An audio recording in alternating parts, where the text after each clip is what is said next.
So you see, there's two ways to look at virtually anything. One is the violent way and one is the peaceful way. That's the yin and the yang of the universe. The violent way is to analyze something. When you take something and analyze it, you tear it apart. You break it open. You crush it. You dissect it. You pull it all apart and see what's in it. So that's what people do with a relationship.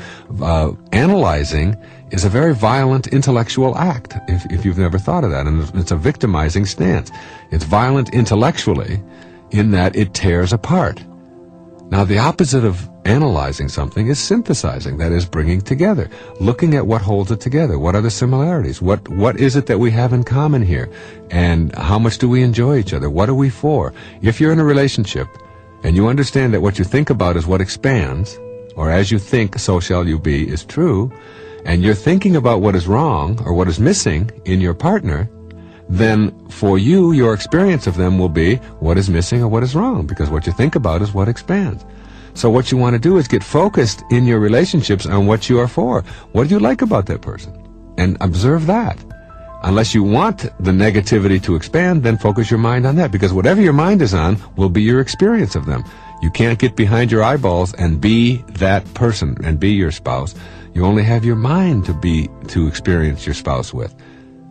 And if your mind is on what's wrong, then that's what will be your experience. If your mind is on what's missing, on what you don't like, then that will be your experience. And that's what analyzing a relationship almost always is about. You do this, and I don't like that, and this is wrong, and then that becomes your experience on it. When I look at my wife after being gone on a business trip or whatever, I look at the divineness that is in back of her form. I look at the thoughts, the beauty that is in the invisible part of her, and I'm just grateful that she's there, rather than thinking about all the things that she's done that I don't like or that we argued about or whatever.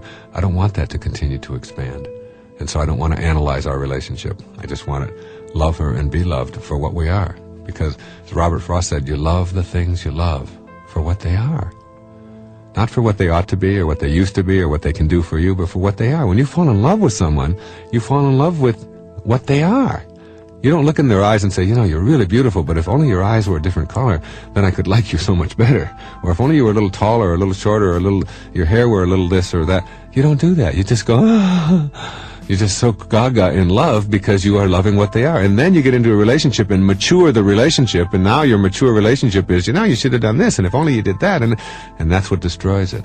What you want to do is maintain that I love you for what you are. And we don't have to analyze it. When you're falling in love, you don't analyze anything. You just simply enjoy being with each other. Arguing isn't worth defending. I know that people do it. I do it sometimes. I see it as a weakness when I do it. It is not worth defending. Usually the person doing the most talking in the argument is the one who's wrong, who is trying to overstate their case. And I just was reminded of a cartoon that was in the New Yorker, where a fellow said, I'll tell you why I'm yelling. I'll tell you why I'm yelling. I'm yelling because I'm wrong. And it's that kind of admission that you finally realize right in the middle of it that, I'm raising my voice because I don't know what else to do. And I've just realized that I've been arguing isn't worth defending. Arguing really is saying, if only you were more like me, then I could like you much better. That's behind almost every argument that we have. If only you could process the world the way I process it, we wouldn't be having any of these problems. And here's the toughest test for non-attachment. I leave you free to be yourself, to think your thoughts, indulge your tastes, follow your inclination, behave in ways that you decide are to your liking. How's that for a challenge?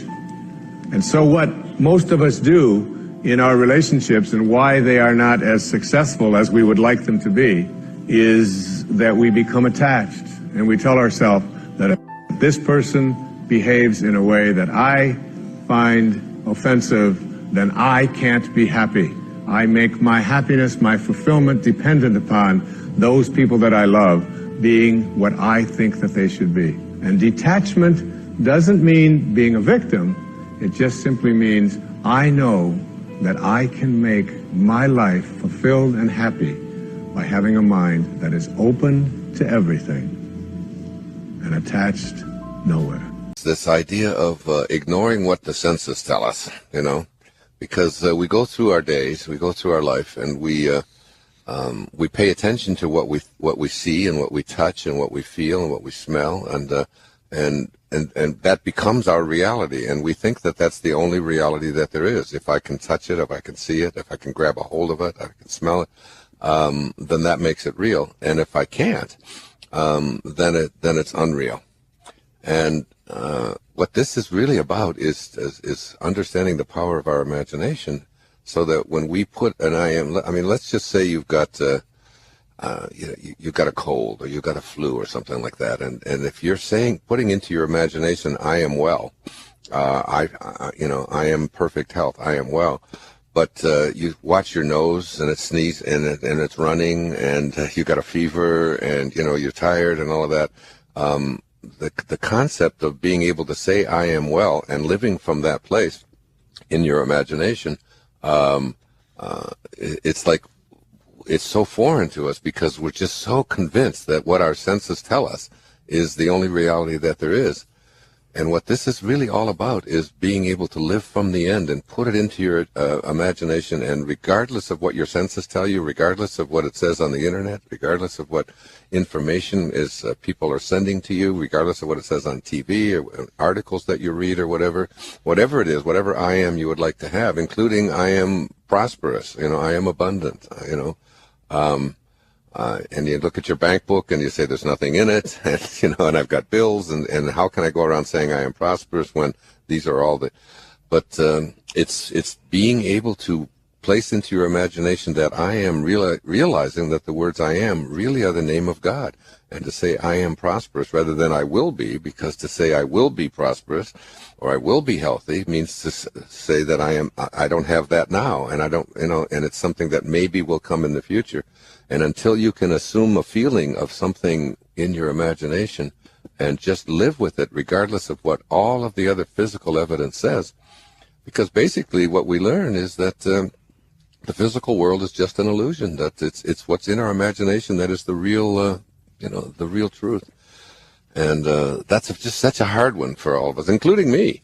It really is. Yeah, but I've been practicing it, and I've done it so many times in my life.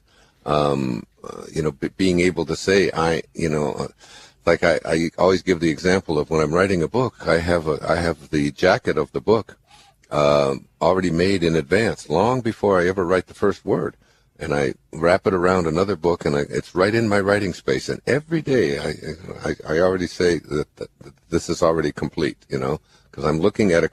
So all I have to do now is just allow it to all flow through me, and that's getting into that place of allowing and beginning to forget about what the physical world is, what all of your past experience has told you, what your whole history has told you, letting go of all of that, and to be able to say, I am well, I am happy, I am content. In the Bible, in the book of Joel, there's a wonderful line that says, let the weak man say, I am strong. And being able to say it and feel it and know it, and then you begin to align with the universal force that brings it into being. So it's the power of our thoughts and the power of our imagination that I really want to have people begin to see what they can do with it. There are two kinds of attention, according to Neville: subjective attention and objective attention. Subjective attention is different from objective attention. You want to use subjective attention, not objective attention. Neville says there's an enormous difference between attention directed objectively and attention directed subjectively. And the capacity to change your future depends on the latter. Whatever you have placed into your imagination, you always go to your reality and call that which does not exist as if it did. I am, and I have a rule about it. It's don't complain and don't explain. You don't have to explain what you have placed into your imagination. It is totally yours. One of my great teachers in my life in my early doctoral years was Dr. Abraham Maslow. He said, become independent of the good opinion of other people. Trust yourself. Subjective attentions, you, and only you, capital Y-O-U, are the subject that impacts the burning desire in your imagination. You are living and feeling as if your future dreams are a present fact. Love is the feeling you must learn to assume. Subconscious mind is really a piece of the one mind, and you and I are living in that mind. This universal subconscious mind is the first cause and the stuff from which all things are made. This thingless thing is really love. When you feel it, truly feel it within as your private inner awareness regarding what you would like to manifest, you gain the power of creation. Recall what St. Francis of Assisi said in one line of his famous prayer, "Lord, make me an instrument of thy peace. Where there is hatred, let me sow love." You are asking in this prayer to have the feeling of the wish fulfilled. When you experience anger, frustration, fear, doubt, worry, stress, and so on, ramp up your love and immerse those negative feelings in a container of pure love. Simply choose to feel good, because every moment of offering love brings your little sliver of subconscious mind into harmony with the all-creating one universal subconscious mind that is defined as love. I trust I've awakened with you the awareness that your feelings play a huge role in your becoming a God-realized manifesting being.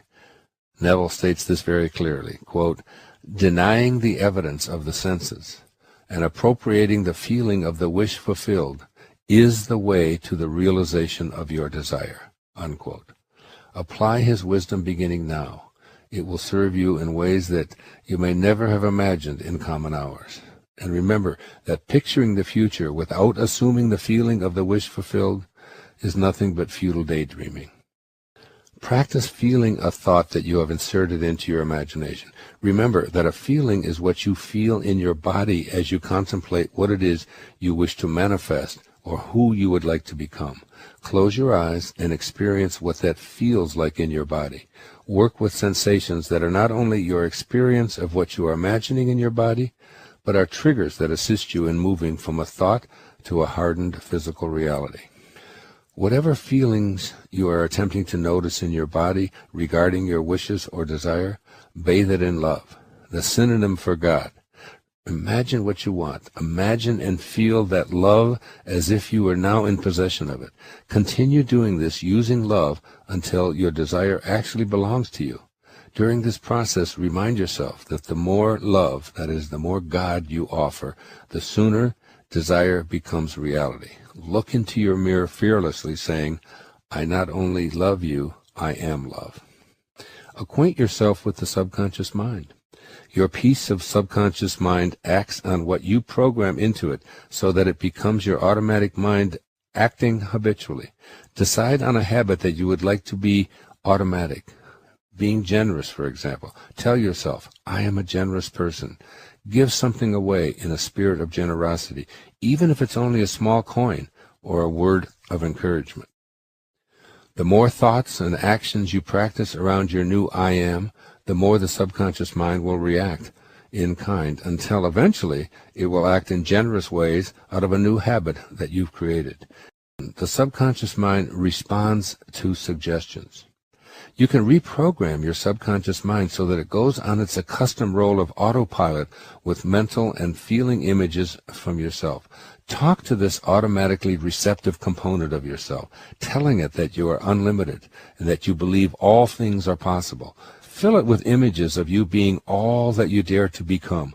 Go to a quiet place and feel in your body what it would feel like were those thoughts in your imagination your present reality.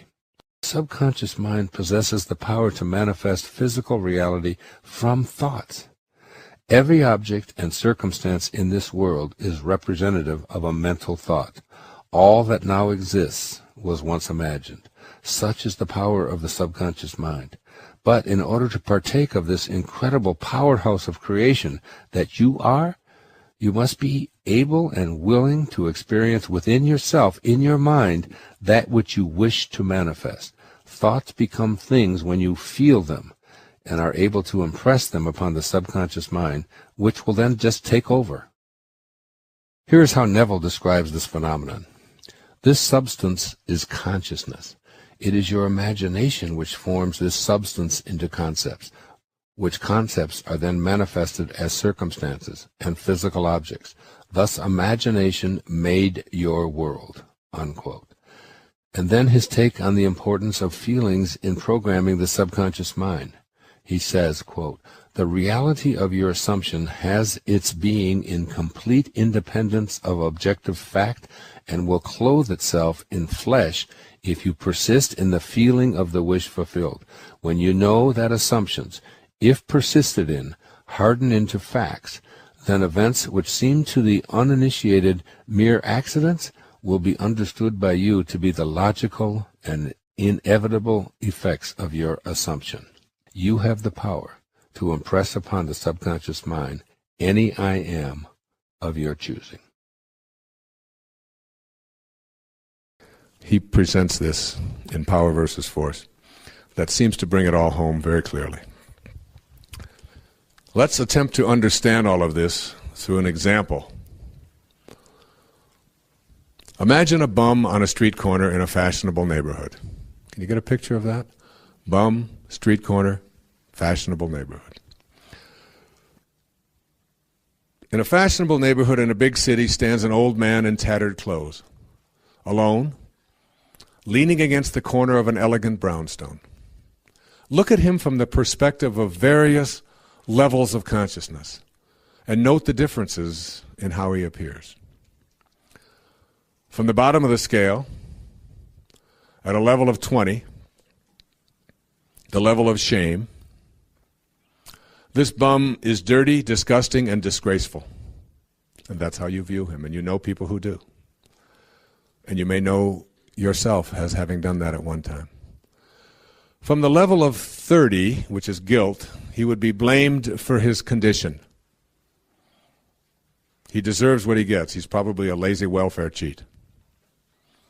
At 50, hopelessness, his plight would appear desperate, damning evidence that society can't do anything about homelessness. At 75, grief, the old man looks tragic, friendless, and forlorn. At a consciousness level of 100, fear, we might see him as threatening, a social menace. Perhaps we could call the police before he commits some crime.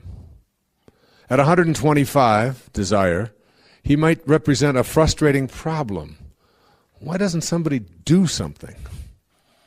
At 150, anger, the old man might look like he could be violent. Or on the other hand, you might become furious that such conditions exist in the first place. At 175, we're still at levels that still weaken you. Pride. He could be seen as an embarrassment or as lacking the self-respect to better himself. And at 200, courage. Now we're at the distinction between truth and falsehood and that which empowers rather than weakens. We're at power rather than force. At 200, we might be motivated to wonder if there's a local homeless shelter. All he needs is a job and a place to live. At 250, neutrality, the bum looks okay.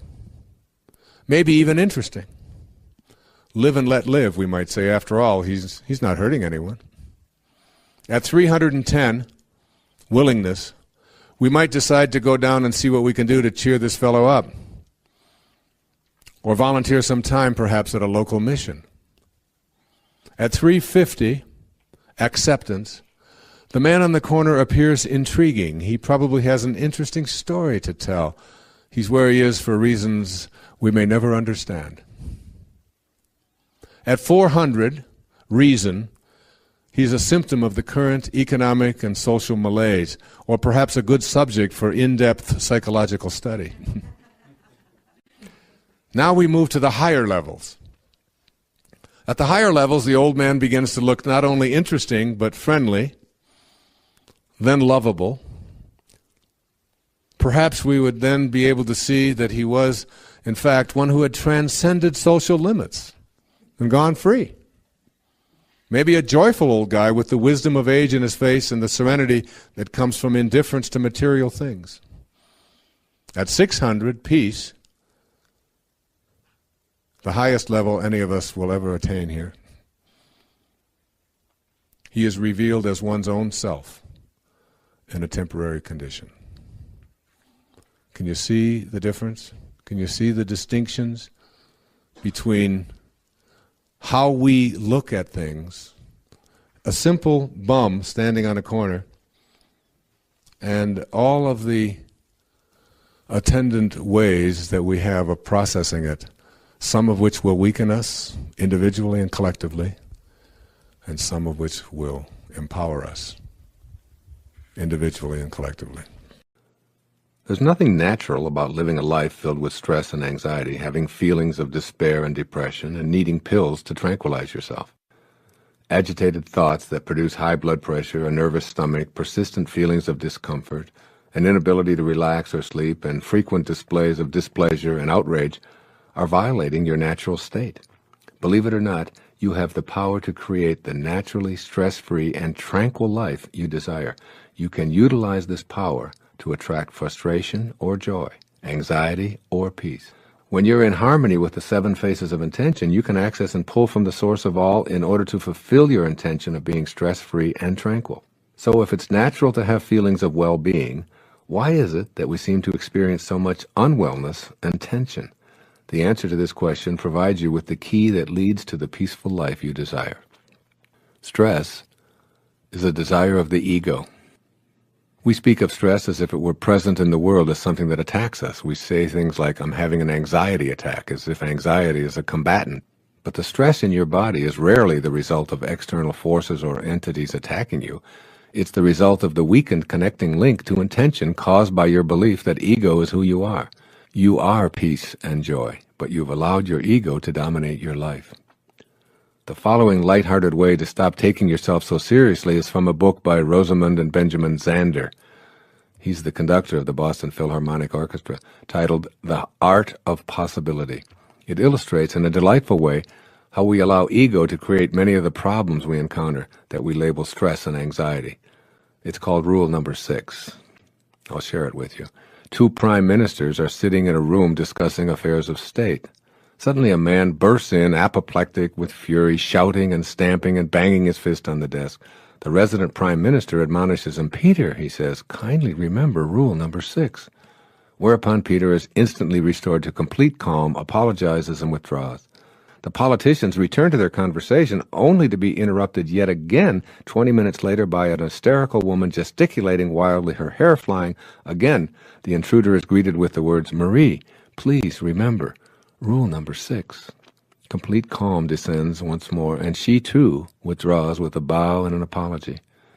When the scene is repeated for a 3rd time, the visiting prime minister addresses his colleague. My dear friend, he says, I've seen many things in my life, but never anything as remarkable as this. Would you be willing to share with me the secret of Rule Number 6?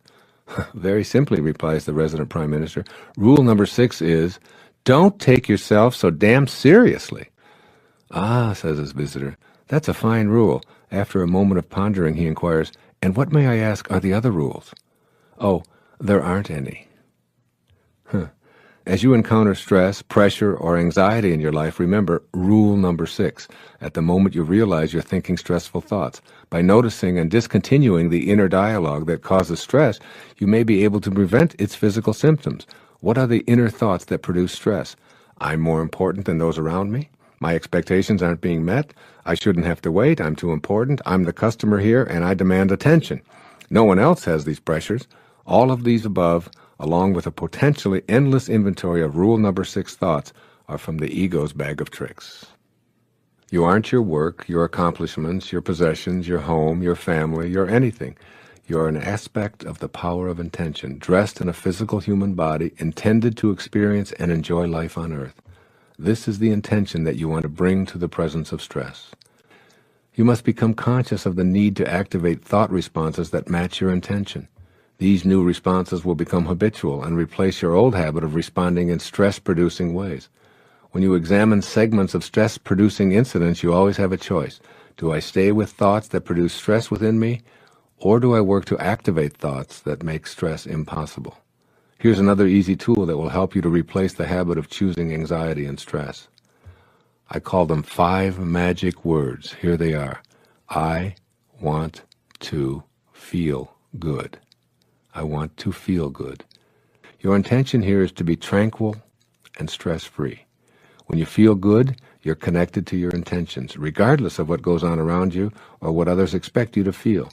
Many events will transpire in which your conditioned response is to feel bad. Be aware of these outer incidents and say the 5 magic words, I want to feel good. In that precise moment, ask yourself if feeling bad is going to make the situation any better. You'll discover that the only thing that feeling bad accomplishes in response to outer situations is to plummet you into anxiety, despair, depression, and of course, stress. Instead, ask yourself in that moment what thought you can have that will make you feel good. When you discover that it's responding with kindness and love to the bad feeling, which is quite different from wallowing around in it, you'll begin experiencing a shift in your emotional state. Now you're in vibrational harmony with your source, since the power of intention knows only peace, kindness, and love. I assure you that your decision to feel good is a way of connecting to spirit. It isn't an indifferent response to events. By feeling good, you become an instrument of peace, and it's through this channel that you eradicate problems. By feeling bad, you stay in the energy field that creates resistance to positive change and experience a stressful, anxious state as a byproduct. The things you call problems will perpetually present themselves to you. They'll never go away. Resolve one, and another one will surface. You'll never get it done. I urge you to simply accept the fact that you'll never get it all done and begin to live more fully in the only moment that you have, which is now. The secret to removing the harmful effects of feeling stressed and under pressure is to be in the now. Announce out loud to yourself and all who are willing to listen to you, I'm an incomplete being. I'll always be incomplete because I can never get it done. Therefore, I choose to feel good while I'm in the moment, attracting into my life the manifestations of my desires. I am complete in my incompleteness. All resistance melts away when you can feel complete in your incompleteness. I wake up every night around 3 o'clock in the morning. And there was a great poet, his name was Rumi, many, many years ago. He said, the morning breeze has secrets to tell you. Do not go back to sleep. Do not go back to sleep. Do not go back to sleep. And many of the books that I've written when I've been awakened. And there's something, what is it? What is it that awakens me? It's like almost, I can almost tell you the exact time. It's like, because in a film I did years ago called The Shift, they show a clock, it's 3:13 a.m., almost to the second.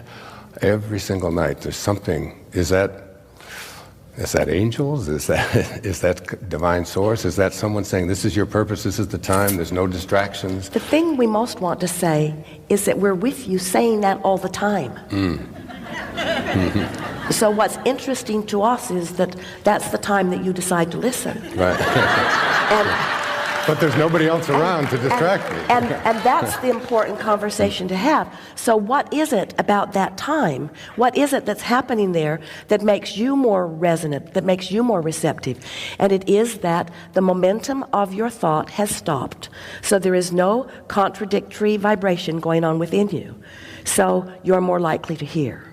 The way we've been defining that most recently is that when you wake up in the morning, you have the potential of being in that highest frequency, because while you slumber, your point of attraction, the momentum of your point of attraction stops. So when you first wake up, before you begin thinking thoughts of what went wrong yesterday or what you have to do today, you're in your greatest potential of that pure positive energy. So if you can focus there and allow a little momentum to get going, what happens is it isn't something that just happens, it's something that you focus yourself into being. But when you focus yourself into that, you tune in, is the best way of describing it. You tune in to that source energy consciousness who has always been aware of everything you're doing, but there's a big difference when you tune into it and you consciously are aware of it. In other words, source is there for everyone all the time. We don't need to talk you into that. We're always there. But when you know it, when you're not doing that thing you do that is preventing you from knowing that, that's when you have those wonderful moments. And you can do that all the time. So sometimes you have beliefs that do not serve you. But when you first awaken, those beliefs are quiet enough that you can find a fresh one that comes from source, that is about who you really are and what you really know. is the reverse of that if you awaken and you have a very positive thought. That is, I'm going to heal myself. Well, that's a wonderful thing. Once you get that momentum going, but if we were standing in your physical shoes, if the thought felt good, we'd think it. We'd think more about it. We'd talk about it. We'd write it down. We would discuss it with others. We would deliberately encourage that momentum. But if it's an uneasy thought, if it feels uncomfortable, then we would do our best to generalize it. The more specific you become in a thought, the more momentum. The more general you become in a thought, the slower the momentum. Can you have a thought, like I talk a lot about the I am discourses. I am as the name of source, another name for source.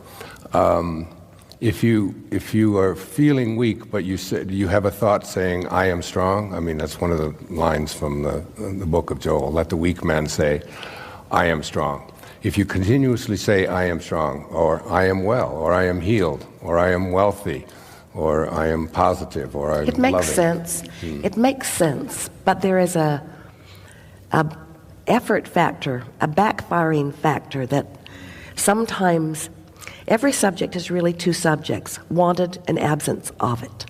So if you are feeling not strong and you say, I am strong, which end of the stick are you activating?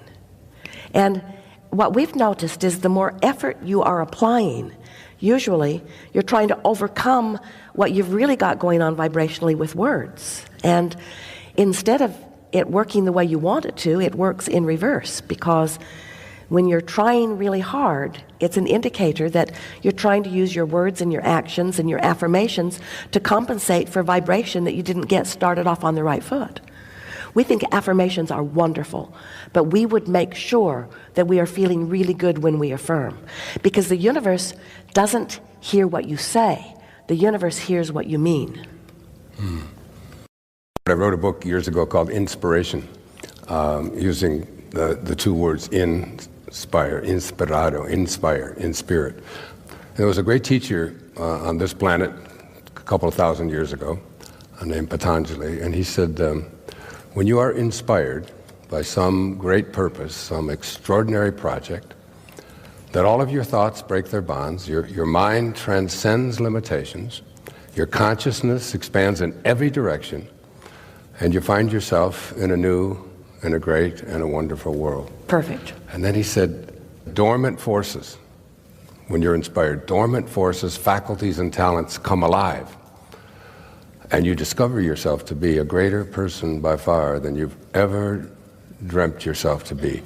It's almost as if you discover yourself to be God or Source or the Tao or Divine Mind or whatever name we place on this source energy that you speak of and speak to us from.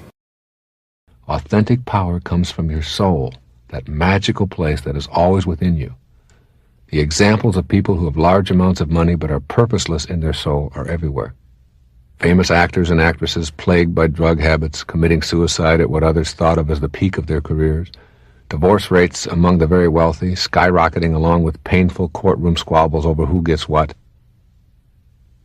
When you're on purpose, doing what you know you are here for, and forgetting about what will come into your life in the way of money and wealth, then ironically, money and wealth arrive in your life in amounts sufficient to provide you with a life of prosperity. And this is real magic in action. I can say this because it has always worked for me. When I chased after money, I never had enough. When I got my life on purpose and focused on giving of myself and everything that arrived in my life, then I was prosperous. What follows are some guidelines that you can use as you start to befriend your own miracle-making potential. First, of course, is to disdain all disbelief. Send scarcity out of your mind and refuse to have those kinds of thoughts. When an old, habitual scarcity thought begins to enter your consciousness, simply say, next. It will remind you that the old thought is now finished, and you are entering a new, prosperous thought process. Using next as a magic word will remind you to get on with the magic of believing, rather than the anguish of doubt. Study the world of matter, of all material possessions at the subatomic level. Begin to note that everything material is nothing more than empty space when viewed from a closer perspective. See the folly of making that material world your master.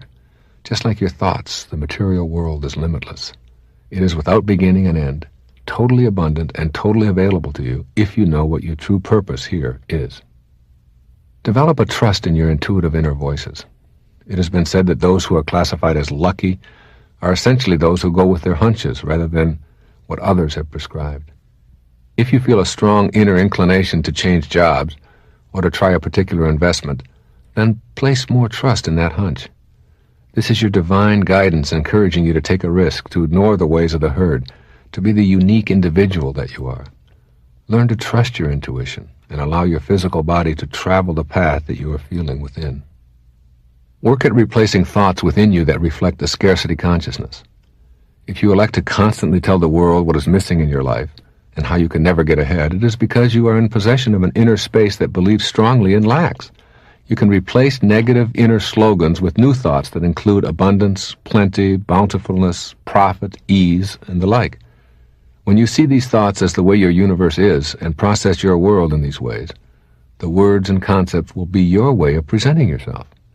You will begin to act on the new thoughts, just like you previously acted on the old ones to create your life circumstances. Develop a conviction in your heart that prosperity truly belongs to you. To think about prosperity is a great beginning, but you must make those thoughts that you are entitled to prosperity into actual beliefs. Merely wishing for it is not enough, for nothing will truly be in your life until you reach a conviction within you that it belongs there. Trust in the divineness that you are, and that is the perfection of the universe. Remember, when you trust in yourself, you trust in the wisdom that created you.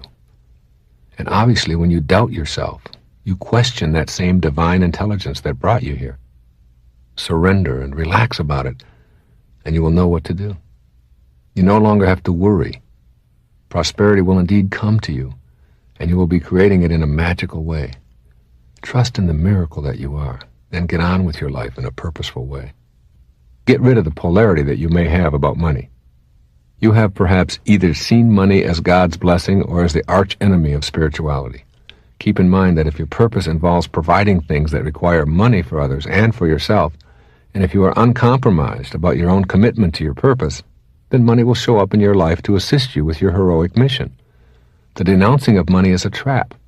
Instead, see it as that which is manifesting in your life to assist you with your purpose. Then stay on purpose and use that money and any other physical abundance that will begin showing up in your life in larger and larger amounts to fulfill your commitment to your purpose. If money is all that you covet and you want it for the purpose of gaining power over others, then you will never get enough, because you never get enough of what you don't want.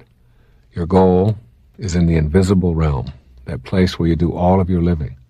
Money and other symbols of prosperity arrive in your life to assist you on that path. If you miss the message, you may see lots of money come into your life, and you will also experience it disappearing. Avoid the trap of expecting your prosperity to arrive in your life through the efforts of others. You create your own life of prosperity. No one has to change in order for you to experience your own prosperity. This is an inner game, and you must leave behind your expectations of others. Take responsibility for your own feelings about prosperity, and you will eliminate any and all suffering that you experience in this context. Prosperity is something that I know can be achieved by anyone. If I can experience it coming from my scarce beginnings, then it is hard for me to imagine that anyone else cannot make it happen. You may never have thought of yourself as a person who has genius residing within you. You may have thought that genius is a word reserved for the Mozarts, Michelangelos, Einsteins, Madame Curies, Virginia Woolf, Stephen Hawking, and others whose lives and accomplishment have been publicized. But keep in mind that they share the same essence of consciousness that you do. They emanated from the same power of intention as you did. They have all shared the same life force animating them as you do. Your genius is in your very existence, awaiting the right circumstances to express itself. There is no such thing as luck or accidents in this purposeful universe. Not only is everything connected to everything else, but no one is excluded from the universal source called intention. And genius, since it's a characteristic of the universal source, must be universal, which means that it's in no way restricted. It's available to every single human being. It certainly can and does show up differently in every single one of us. The qualities of creativity and genius are within you, waiting your decision to match up with that power of intention. changing your energy level to access the genius within you. Higher energy is the energy of light, which is a way of describing spiritual energy. The 7 faces of intention are the ingredients of this spiritual energy. When you shift your thoughts, emotions, and life activities into these realms and deactivate the lower energies of the ego, the God force within you begins to take over. It's so automatic that it travels faster than your thoughts. This is why your thoughts about how you did it are so bewildering. The higher energy level actually transcends thought, moving into vibrational harmony with the source energy of intention. As you release ego-dominated thoughts, which convince you that you're doing these amazing things and you are responsible for these unbelievable accomplishments, then you begin to tap into the power of intention. This is where the genius that you truly are resides. I'd like you to consider what may seem like a radical idea. Genius can show up in as many ways as there are human beings. Anything in any field that anyone has ever accomplished is shared by you. You're connected to every being that has ever lived or ever will live, and you share the same exact energy of intention that flowed through Archimedes, Leonardo da Vinci, the Virgin Mother, and Jonas Salk. You can access this energy at the deepest level. All things and all people are composed of vibrations organized into fields that permeate the entire structure of the universe. You share these vibrations, and you are in this field.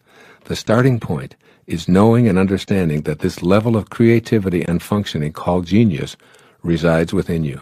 Then begin to deconstruct doubts about your role here. Make a commitment to raise your energy levels to vibrate harmoniously with the field of intention, despite attempts by your ego and other egos to dissuade you. Expanding your reality. Pay attention to yourself in ways that allow the expansion of the infinite possibilities that you're potentially capable of. You may decide, as I have, that repairing an automobile and surfing in the ocean aren't what you're going to enjoy doing. You leave these activities to others, and you use your genius to engage in pursuits that please and attract you. Expand your reality to the point where you pursue what you love doing and excel at it. Involve yourself in the high energy levels of trust, optimism, appreciation, reverence, joy, and love.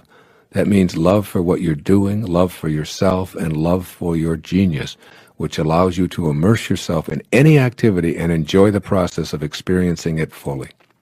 Trusting your insights. The process of appreciating your genius involves trusting those inner flashes of creative insight as being worthy of expression.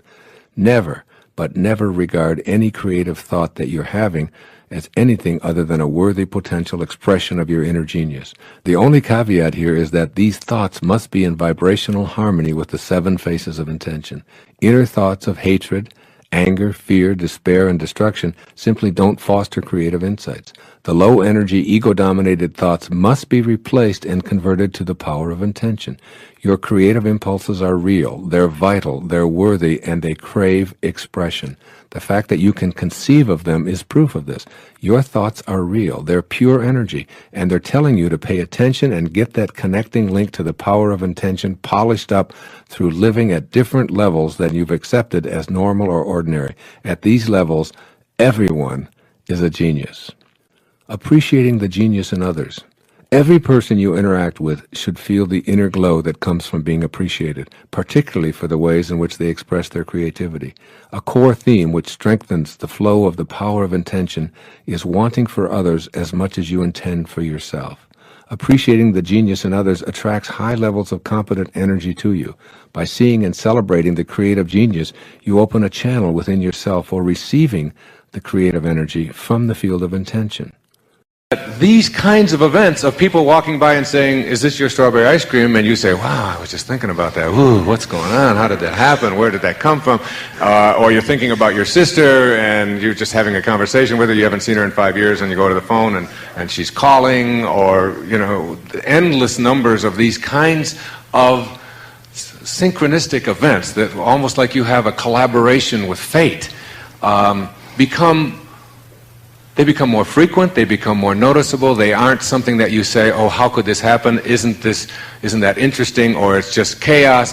because there's no such thing as chaos, No, is there? it's Chaos. only the appearance of chaos. There is nothing in chaos. It's like when you go to, say, let's say you go to New York City, and the best example I can use of chaos is Grand Central Station. Okay, so everybody is going hither and thither, every which way and what, and you think it's chaotic. But each person is going to a specific destination, and not only that. If you were to announce a track change from track 11 to track 10, you'd see a further intensification of the chaos. But in fact, it is an elaboration of the underlying order. So in all this seeming chaos, there's an underlying order. And it's not only that you should go and get flowers wherever you go. The Vedic expression is, when you're in that state, then wherever you go, flowers will bloom. Yeah. You don't have to wait for them. You choose where you want to go, and the flowers will bloom on your path. Yeah, I believe that. I mean, I know that. I do. And I've seen it happen, and I believe you can take this kind of consciousness and make it work, not only for you, but for those around you, or for the world. That the thoughts, the images, the vision, the ability to manifest, to create what you want for yourself. You see, if enough of us in the world believe, for example, in a nuclear holocaust, just taking it to something that affects all of us, and certainly all of our children who are going to inherit this place from us. If enough of us believe that exists, doesn't it? I mean, that's a consciousness. And if enough of us believe it, we will collectively begin to act upon that consciousness, that fear, if you will. Because fear is really, to me, there's like fear and love in there. You know, I mean, hate isn't the opposite of love. Fear is the opposite of love. When you eradicate the fear, like if I'm afraid of something happening, an opinion that somebody might have of me, somebody doing something to me that might not, somebody taking my money away from me, somebody, an IRS audit, whatever it may be that is fearful, I'm creating those pheromones that you were talking about, those fearful pheromones. I like that. That could be a rock group. You know, the fearful pheromones. Watch, they'll be on TV tomorrow. You create that. When I have that fearful thought, I find myself, I use a technique that I'm writing about in Real Magic, where I just say, I use the word next. Just like, okay, here's that thought, and I say to myself, next. Like that thought, I don't need that fearful thought, or that fearful thought is going to create the very thing that it is that I'm anticipating. So I just remind myself of next, and the stress inside, the anxiety, whatever, seems to dissipate, and I substitute fear with love, with harmony, with bliss, with ease, with whatever you want to call that. And the minute that I do that, the minute that I just shift that thought, my physiology changes. I am creating molecules with my mind that create love and harmony instead of fear, and the problem is gone. Unconditional love is really nothing more than the absence of fear. The ego is where fears originate, with constant messages that you are incomplete and need more, that you need to win to be better in comparison to others. With its unceasing pressure, the ego keeps you in a constant state of turmoil and anxiety. Here is where all fears are birthed and nurtured within you. To accept unconditional love as your premise for living, you will have to tell the ego that there is no need to prove anything, and that all you want or hope for is already here. With this kind of declaration, fear is removed from your life and is replaced with love. Remember the biblical quote, "Perfect love casteth out all fear."